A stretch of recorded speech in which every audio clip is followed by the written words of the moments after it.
Hey guys, welcome to EOC Review 2. Hopefully the review went well yesterday. The answers should have been reviewed to the multiple choice questions. Pay attention to what you're missing. If you notice that you missed pretty much all the questions for the EOC Review 1, that means that you need to spend time studying that. If you notice that you missed like one or two, that means that you're pretty good with that. Okay, I would go and see what those deal with. Do they deal with biochem or enzymes, and spend some time studying that. Again, you are responsible for this review, and it can be a huge thing, okay? Again, if you guys take it serious, all right? So, hang with me here. Like I said before, I know that this is not very exciting, but we're doing the best that we can with the resources that we have. You should have received the EOC Review 2, kind of looks like this.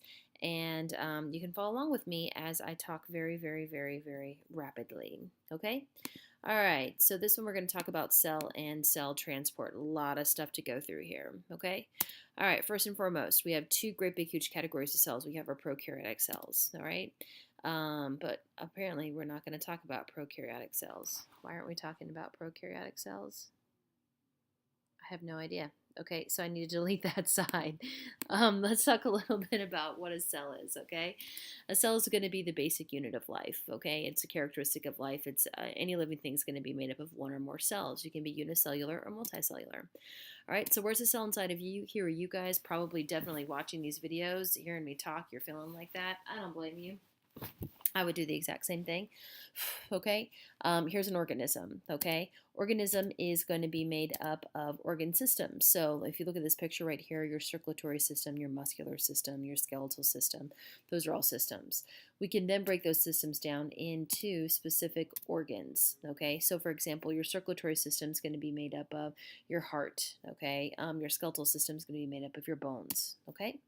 Our organs can further be broken down into tissue. So if you were to look at your bones are going to look like this, having a certain particular type of similar cells, while your muscle tipple, what is that? Your muscle tissue is going to be looking like that. So they're going to be made up of very specific types of cells, okay? And then we're going to have a cell.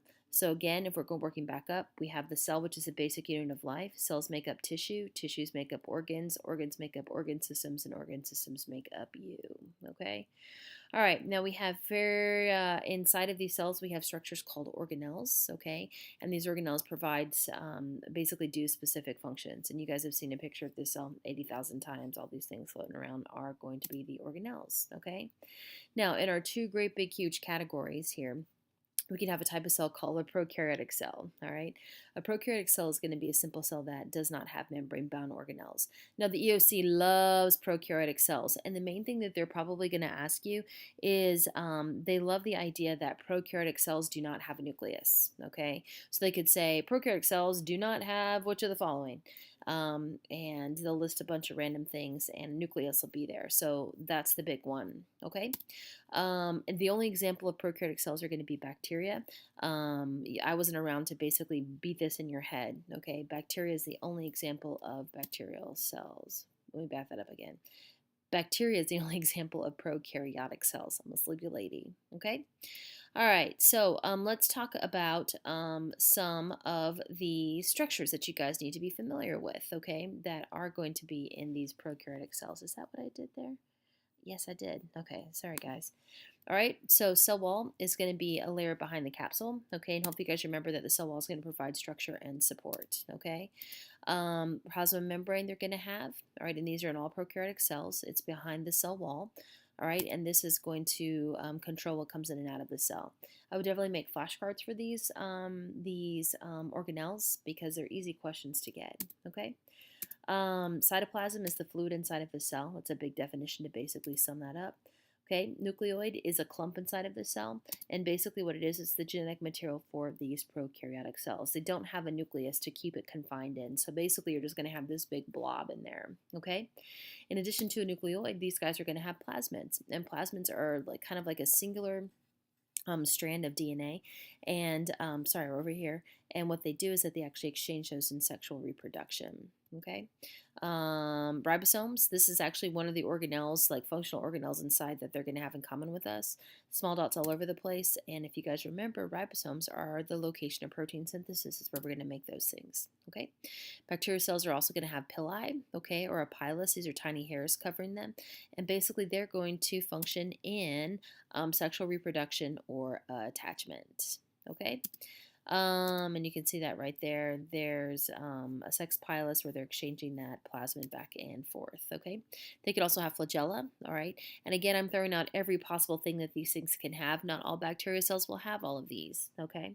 But a flagella is a long whip-like tail, and basically it's going to help them move, all right? So if we were to work through this one here, okay, nucleoids, the brain thing in the middle, okay? You got your plasmid, which is the green rubber band, okay? Ribosomes are the dots that are all over the place.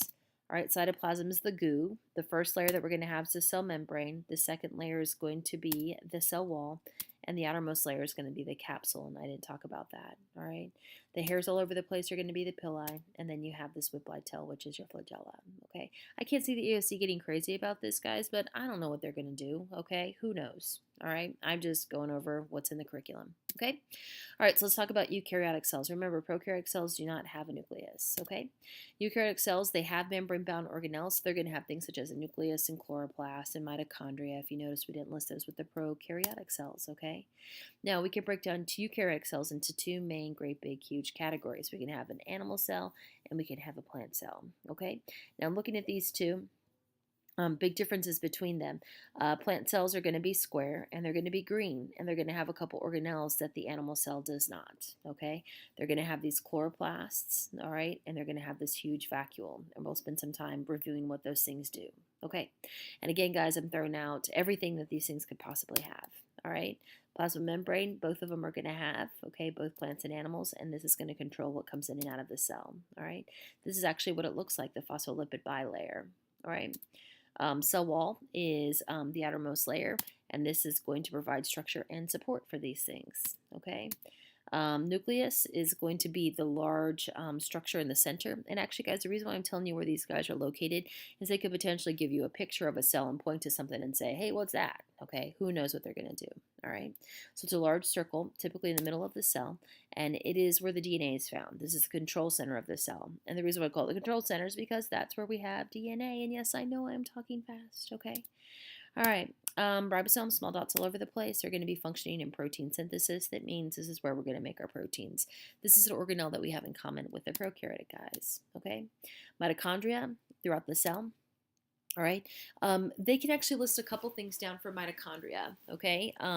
It's going to break down sugar into ATP, okay, which is a usable form of energy. And if we were to make that a little bit more specific, we could say break down glucose into ATP. It's oftentimes referred to as the powerhouse of the cell.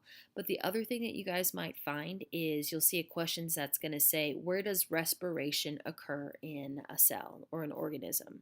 And a lot of you guys are going to think, oh, hey, that occurs in the lungs, all right? What they're talking about with respiration is that referring to cell respiration, and this is also going to be where cell respiration is going to take place. All right, you guys are going to get a question on that today, and I guarantee you some of you are going to miss it because you're not listening to me.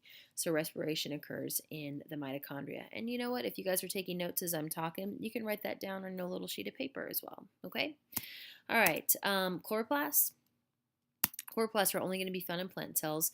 This is where photosynthesis is going to take place. It's where plants make food, okay? It's also what makes them green, all right? Vacuole is going to be found throughout. In plants, it's going to take up the majority of it. And basically what this does is that it's a storage container, okay? It can store water, food, and waste, all right? So I don't think I want to do this, okay? I'm going to skip this, all right, but it's in the PowerPoint if you guys want to see it. So the difference between an animal and a plant cell are these. These are the things that they have in common in this diagram here, okay? If you notice, a plant's going to have the green chloroplasts, okay, the huge vacuole, and the cell wall, which makes it square, okay, or a rectangle, all right? I would ask you that on the EOC. All right, difference between prokaryotic and eukaryotic. If you were to look at these two pictures right here, you can kind of see the difference. There's a lot more stuff going on in the eukaryotic cell, but notice we all have the small dots. Also, there is no nucleus. It kind of looks like a nucleus, but that's basically just going to be genetic material. Okay? All right. I don't know, I have stem cells up there. Basically, we just talked about these two types of plants. Plants, listen to me. These two types of cells. All right. And what you're going to find is that not all cells are going to look like this. We have very specialized cells inside of us. All right. So red blood cells, okay. Basically, you need to know what they do. Their main thing is that they are going to be carrying oxygen throughout an organism. All right. And there's actually, what you guys learned yesterday, a protein inside of there called hemoglobin that makes that happen. Now, the reason why they're flat like that is basically it allows them to have a larger surface area for oxygen. Okay. All right, muscle cells, what they're going to look like is that they actually look like rubber bands, okay? And what they do is that they stretch and they contract, literally like a rubber band. This is why we can move the way that we do, okay? And again, it's a different type of cell. Muscle cells are going to have bukus of mitochondria inside of them because they have to help us move around, all right? Nerve cells look wicked cool, all right? These guys are responsible for sending messages throughout the whole entire body. That's why they have these little shoo, shoo, shoo, shoo, shoo shooting out here, all right? And what's so cool about that is that it can send these signals so very fast, okay? In the matter of less than seconds, all right? Think about anytime you touch something hot, how you yank your hand away. That nerves inside of your fingers basically sent that impulse all the way up to your brain and told you to yank your hand away, and that happens in seconds. Pretty freaking cool. All right. And sperm cells, basically, they are used for fertilization. They got to swim to the eggs. That's why they have a tail. And actually, what's cool about that, guys, is right around here, you're going to find tons of mitochondria because basically that allows that tail to propel itself. All right. So those are different types of cells. All right. Why do I have this here? I have no idea. Okay, let's review the plasma membrane really quick. I'm going to edit this PowerPoint before I upload it. My bad, guys. All right, this is what the plasma membrane looks like. Okay, plasma membrane is made up of phospholipids. All right, phospholipid is this little doodad right here. And again, if you need to pause this at any point in time, please feel free to do that. I know I'm talking really fast, and I know this is gotta be boring. Okay. I wish I, again, had my face up here so I could make faces at you. All right. So this right here is a phospholipid. What we're going to have here is a phosphate head, and these are going to be our lipid tails, okay? The phosphate head is better known as hydrophilic, which means that it loves water, while the lipid tail is hydrophobic, which means that it doesn't like water, okay? And basically, this whole idea of loving and hating water allows it to be oriented the way that it is. We call it the phospholipid bilayer. So if you check it out right here, we have two layers of phospholipids. Now what's cool here is with this arrangement, where is water? Well, if you love water, you're going to be around it, right? So right here, these guys love water, so water is going to be on the outside, while not a lot of water is going to be in here. Now, this whole idea here is what allows the plasma membrane to do the function that it does as far as regulating what comes in and out. Now, water can move through here through the process of osmosis, all right, but not a lot. It's typically only going to be like a drop or two at a time, okay, but it can move pretty quickly and efficiently, all right? All right, the location of it is this phospholipid bilayer, which I love this one because normally we just represent it with a line, okay? Is going to be surrounding the cell, and actually it's going to surround organelles like a mitochondria and a chloroplast and your nucleus, okay? So the function of it is to control what comes in and out, and I said that one earlier. Okay. Also inside of there, what you're going to have is in between those phospholipids, you're going to have cholesterol. Okay. And you can kind of see it right there. And what that cholesterol is going to do is basically it's going to keep the membrane together. The phospholipids are not actually attached to one another, which is good because it allows us to be fluid and be able to move. But yet it keeps it together. Okay. So cholesterol is good for that one right there. Okay, proteins are going to be found within the phospholipid bilayer. We kind of talked about these guys yesterday. All right, these guys can actually have two functions. We can have one that's going to extend completely throughout, which is known as a transport protein. Transport proteins basically allow larger substances to move in and out. The reason why I say larger substances is smaller things can go right straight through this membrane here, which we're going to talk about here in a second. Okay. All right, the other one is something called a glycoprotein, which I know the EOC is not going to ask you. But basically, remember when I said that similar cells make up a tissue? How those similar cells know that they're similar cells is that they have this crazy carbohydrate chain right out here, okay, that says, hey, yo, I'm a muscle cell. Come here, all muscle cells, okay? Basically only hangs out with its own kind, all right? Pretty cool stuff, all right?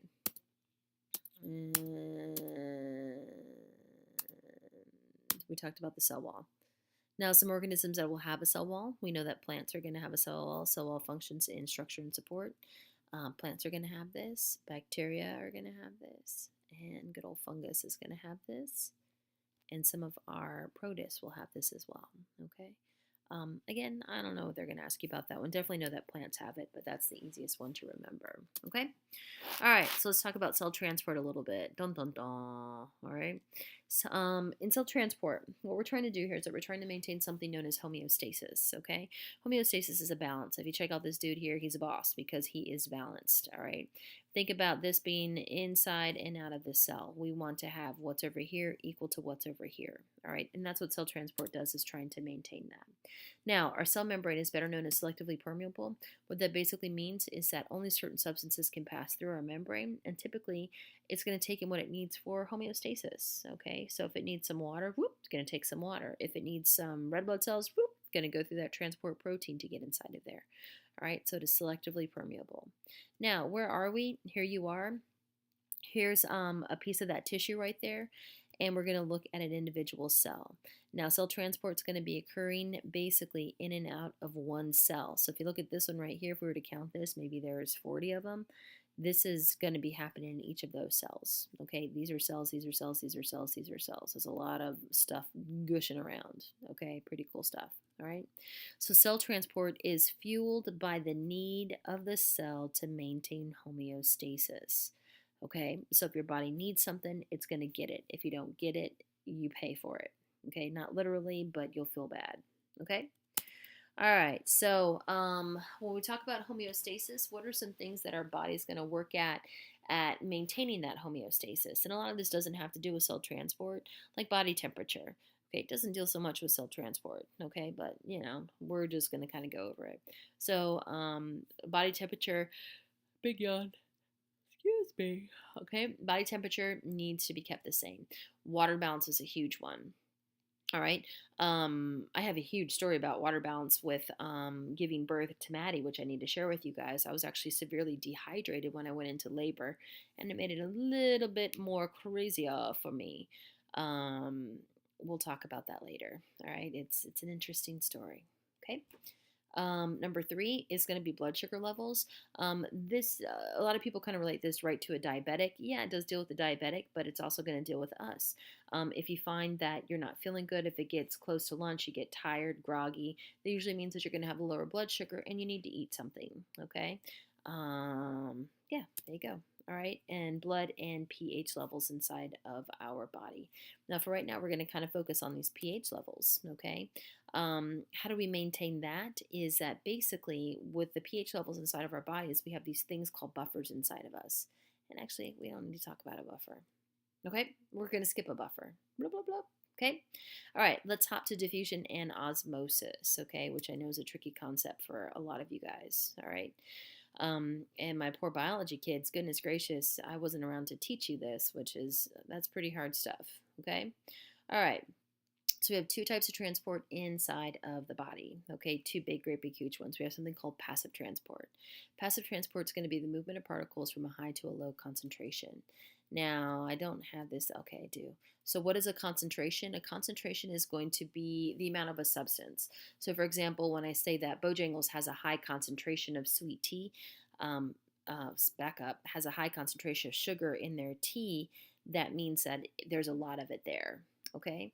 Now what you're going to find is that in order to have this balance, to have this homeostasis, if you notice here, here's a high concentration. It says, whoa, we got too many of us right up there, too many. So what's it going to do is that it's going to diffuse or move through that membrane to this other side where there's nothing until it's completely equal and balanced, okay? All right. So the first example that we're going to talk about is going to be diffusion, okay? Diffusion is basically the exact same definition I just shared with you guys. It's the movement of particles from a high to a low concentration. Kind of see it here. Here we have a high concentration. It can go through this membrane that is semi-permeable, which means that certain things can go through. It says, hey, I got more over here. You don't have a lot here. Hey, let's be equal. Okay, now you guys actually see examples of this a lot, and I don't necessarily go over them here, but this is for my biology kids and also for my avid kids. Think about it when somebody sprays some cologne or puts on some lotion in the back of the classroom. all right, what you're going to find is that those smells will actually permeate or move its way all the way up to the front of the classroom. That's an example of diffusion, because back in the back, you have a very high concentration of that smell, and it wants to basically even out those particles throughout the whole entire classroom. When Miss Hannah's class cooks, very high concentration of the foods down there, and then actually works its way down to my room. My turtle tank, when it gets super funky, it actually goes out into the hallway. All right. You should come in the classroom first period sometimes, which my avid kids, you do come in first period. It is rank sometimes, okay, because it's been bottled up inside of that room. When you open up the door, those funky particles can actually go out into the hallway, and we can share that wonderful smell with the whole entire school. Okay. All right. Now, let's focus back to the cell. The substances that can go across the cell membrane, there's only going to be two of them. These are going to be our gases. So it's going to be carbon dioxide and oxygen. If you notice, benzene and ethanol can, but who cares about those? Okay, we're going to talk about these two guys right here. All right, now where that's important is basically, you think about it, you take a breath in, you're inhaling oxygen, right? Goes to your lungs, goes to other, I won't get into the crazy anatomy of your lungs, but basically your blood picks that up. All right, which is really pretty crazy. So your blood's going to pick up that oxygen and then ship it to, it's in your red blood cells, and it's going to ship it to all of your cells, which is what you see right here. Okay, and then actually CO2 is going to go back to the blood. It's going to ship it back to your lungs, and we're going to exhale. Okay, that was a really bad explanation, but I'm not getting too in depth, but just because of time. I know the EOC is not going to ask you how our circulatory system and respiratory system works. Okay, but just know that oxygen and carbon dioxide can go straight across that membrane like this. Pshoo, pshoo, pshoo. Thank goodness, because if it was harder, we wouldn't be able to breathe as probably efficiently as we do. Okay, look at this. Whoop, moves that fast. Really cool. Okay. All right, let's talk about osmosis. Now, before we discuss osmosis, we got to go over basic terms. First one's a solution. A solution is going to be a mixture of different components, okay? So, for example, Kool-Aid's the example that I gave you guys in class. Now, Kool-Aid's made up of two things, okay? It's made up of a solvent. So, the solvent, I like calling it the dissolver, which is usually going to be a liquid. So, in Kool-Aid, what's going to be our liquid? It's going to be the water, okay? Usually, it's going to be the larger amount. All right. The next thing that we're going to have in a solution is something called a solute. Okay. The solute is the dissolve E, or what is being dissolved. So in Kool-Aid, we know that water is the solvent. What is being dissolved? And depending on how you make Kool-Aid, you can get the powder that has it all in it, or you can get these little guys right here and put some sugar in it as well. Okay. And that can actually make the Kool-Aid. Those are called solutes. Okay. All right, so keep that in mind, because you're going to hear me say solute, and I wanted to make sure that we're all on the same page with that one. Now, osmosis is basically going to be the movement of water from a high to a low concentration, so it is passive transport. Now, these little blue things that you see flying all over the place, they start in a higher amount over here, and then they actually get balanced out, okay? So if you notice, they just go right straight through that membrane. Notice there's not a lot of them going through, okay, because that phospholipid bilayer is going to regulate that, okay? All right, and osmosis is only water. That's it. Now, a couple hints here, all right, is that water is always going to move to the higher concentration of dissolved substances. All right, seems kind of strange, but if you think about it, it makes sense. All right, and hopefully we'll hit some problems here that will help you out with that. Okay. Another hint is that solute sucks, is what people oftentimes say. So I added it sucks solvent. So just think, if it sucks, it means that the water is going towards the solute, which is basically what I said here. The higher concentration of dissolved substances, which is your solute, water is going to move to the solute that you have more of. Okay. So let's talk about a couple of these examples. All right, the first one is something called isotonic. If you take a look at this picture here, it is all happy, right? Everything looks all nice, neat, and organized. In an isotonic solution, basically, the cell's going to remain the same size, all right? Water is going to be moving in at the same rate. Oftentimes when people look at this and they say, oh, hey, it's all equal, everything's fine, everything's still. There's nothing still inside of our body. There's stuff gushing around all the time, all over the place, okay? So water is going to be moving in and out at the same rate, and the concentration of dissolved substances on the outside and inside are equal. Again, notice how even this is. Now, this isotonic environment doesn't happen inside of us that often. We are constantly battling to keep this homeostasis, you can call it right here, or an equilibrium, okay? All right, so I'm not necessarily going to show you these videos here, but if we were to look at our red blood cells, they actually look like a little disc. Water's happy. Plant cell looks good. Everything is good. Okay, so let's jack these up a little bit. Okay. Now you can have a hypotonic environment. So what I want you to think of is hypo hippo, hypo hippo. Hippos are huge. Look how fat that thing is. Okay. I want to snuggle with it though, although it'll bite my face off. They're really mean. Okay. So think of big or swollen. Okay. So in a hypotonic environment, hypo big. So think that the cell's going to get big. All right. So let me tell you a couple things that are happening here. I'm going to tell you that the cell's going to swell because you say, oh, hypo hippo, cell's going to get big. So think about this logically. If the cell is swelling, which way is water moving? If the cell is swelling, then water is going to be moving inside of the cell because it's getting bigger. And we're talking about how water moves. Now, if water is moving in, where's the higher concentration of dissolved substances? Now, if you remember my little hint, I said water will always move to the higher amount of dissolved substances. You can kind of think of it as like diluting it almost. Bad example that might confuse you guys is the tea at Bojangles. Like normal sweet tea is too much for me. I can't drink it. So what I do is I dilute it. I put some unsweet tea inside of there because there's too high of a concentration, too much of it in there. So I want to balance it out a little bit. Kind of think of that as happening here. Bad example, but maybe it might work for some of you guys. So here, if the higher concentration of dissolved substances is going to be inside of the cell because that's how water is moving, okay? And you can see the picture here. Solutes are the big pink circles. There's a lot of them inside of there, not as many outside. Water needs to move in to balance it. Okay. All right. You guys have experienced this before, okay?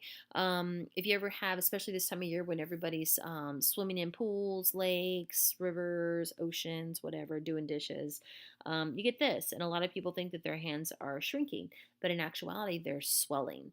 And that's because you're in the pool or the ocean or whatever, and your body is absorbing that water. You are kind of like a little cell in that big pot of water, I guess you can say. So your body's going to absorb all that stuff. So these are your cells actually swelling. Pretty cool. Okay. All right. Hypotonic, oftentimes inside of our cells are going to burst. Our skin cells are tough, so they don't burst. Okay. But something flimsy like our red blood cells could be kind of bad. My sister-in-law one time drank too much water. All right. And there actually are stories of people drinking way, way, way too much. And that can actually cause your cells to burst. Plant cells don't do that so much. What's kind of cool is they like to have a lot of water in there. They get water inside of that vacuole, and it causes something called trigger pressure, which puts pressure up against those cell walls, which make them nice and crisp. My dad used to put radishes and celery inside of a bowl of water inside of the refrigerator, and the reason being is because it would make it definitely more rigid. Okay. All right, hyper. Think about hyper, want the energy out. When you're hyper, if you're super hyper, you just don't want to sit down and watch these really boring videos. You want to get out and run around, okay? So hypertonic, the other thing I can say, guys, is it's the opposite of hypotonic. What I did when I was in high school is I just memorized hypotonic and say, all right, Carrie, hyper is the opposite, okay? So if it's the opposite, the cell's going to shrink. If the cell is shrinking, that means that water's moving out. Okay, and if water's moving out, that means that there's a higher concentration of dissolved substances on the outside. And again, look at all the pink on the outside, the few pink on the inside, and water's moving out. The other way you can look at it, guys, is look where I have more water. I got more water on the inside, so water wants to be balanced out. Okay, so it's going to move to balance out. Okay. All right, headaches. All right, everybody here has had a headache. 9 times out of 10, the majority of headaches are caused by dehydration. All right, and that's because when you don't drink water, your body's going to tap into the vacuoles inside of our cells and cause those cells to shrink, which cause pain. All right, or crazy things in childbirth. All right, hypertonic, our cells are going to shrivel up. Plant cells, no bueno, not good at all. Okay, and actually they can become very limp that way. A weird trick that I did on somebody is I took a slice of potato, and I put it in some salt water, and I let it sit overnight. And that slice of potato actually looked like rubber. It was extremely flimsy. You can also do that with a stalk of celery. You could put it in salt water, and overnight it'll be totally limp. It's pretty weird. Messes with people. Okay? All right, so let's talk about this right here. All right, what would happen if you took a clownfish like Nemo? Let's say that you found Nemo at the ocean over Memorial Day weekend, and you say, "Oh, I can have Nemo for myself. I'm gonna take Nemo home, and I'm gonna put it in my cute little fish bowl." Okay, so you fill up the fishbowl with your sink water and you put Nemo inside of there. What is going to happen? Okay, now how you can think about it is, where did Nemo come from? Nemo came from the ocean. So from the ocean, you can think of Nemo having salt inside of him. Now, here's the high concentration of dissolved substances. You can also remember I say that salt sucks, right? So water's going to go towards that salt. So water's going to go into Nemo, and a lot of kids are like, "Oh my God, does that mean that Nemo's going to blow up?" No, it doesn't mean that Nemo's going to blow up. You crazy people. Okay, what that basically means is that the cells are going to swell and break or lyse, and Nemo would be muerto. Okay, not a good thing. All right. Same thing can go with a goldfish. Let's say that you want to let your pet goldfish, Lucky, go in the ocean to be free. If you do that, the exact opposite's going to happen. The cells are going to shrink. You guys have put salt on a slug before, right? And if you haven't, please don't do it, because it's not good. Just YouTube it and see what happens instead of going out and killing slugs. But basically, it sucks all the fluid out of it. So salt sucks. Okay, salt is a terrible dehydrator. Think about how you feel after spending all day at the beach. Your skin's dry. I know my lips are raw because it just has. You're thirsty. All the fluid has been just sucked out of you. Okay. All right, so that's osmosis. All right. Next, let's talk about more different types. That was a good sentence there, of cell transport. Okay. The next one is called facilitated diffusion. Let's say that we don't have carbon dioxide, oxygen, or water, which are really, really, really small. Remember that one clip that I showed you where the water was just pew, pew, pew, going right straight through? These guys are too fat. They can't do that. All right. So this is where these transport proteins come into play. Is basically these substances that are too big can go through these transport proteins to get inside of our cells.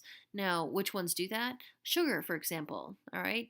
If you guys recall in the video from yesterday, we talked about how insulin's important for shoving that sugar inside of our cells. Well, in order to get inside of our cells, that sugar not only needs insulin, but it also needs a transport protein to get inside of our cells so we can actually do something with it. Pretty complicated, but not that complicated, because it's happening right now inside of you and probably every single one of your cells, and we don't even know that it's happening. Okay. All right. And here are some substances. You can have simple sugars and your amino acids, which make up proteins. Okay. All right, so those were all examples of passive transport. We have diffusion, osmosis, and facilitated diffusion, okay? We have another type of transport called active transport, okay? The EOC is going to ask you a question on this one, and it's going to get you because you're not paying attention. Active transport is the opposite of passive. It's where movement of particles from a low to a high. Everything that we talked about before was from high to a low. If you think about it, walking downhill, walking downstream, it doesn't require energy. If you're walking uphill or upstream, it requires energy, which is going to be ATP. So in order for these little guys to go over here with their buddies across this membrane right here, they need energy, okay? Zoom, to shove them right straight on through, okay? All right. Okay, that's it. That was a lot of stuff. Okay, so what you guys are going to do now is you're going to start working through this little review sheet here, okay? All of this would be a tremendous help to you. What I want you to focus on first and foremost, though, okay, is these guys, okay? Once you're done with these, you can go back and start working on these, okay? You should actually have all of these questions, answer every single one of them. I'm going to give you the answers to it tomorrow. Again, please don't go and copy the answers. That defeats the purpose. We're trying to find your weak areas. If at any point you guys stumble across a question, you can always email me, okay? Some of you guys email me all the time and I respond. I've had conversations with some of you guys throughout the course of the day. So please send me an email if you have a question. The other thing is use Miss Switzenberg. Miss Switzenberg is doing this exact same review with her kids, and she can help you out tremendously. I know that some of you have used her. A lot of you guys have not. She's a wonderful resource, okay? And like I said, we do the exact same thing, okay? So that's EOC Review 2. I will see you guys for EOC Review 3. Have a good one.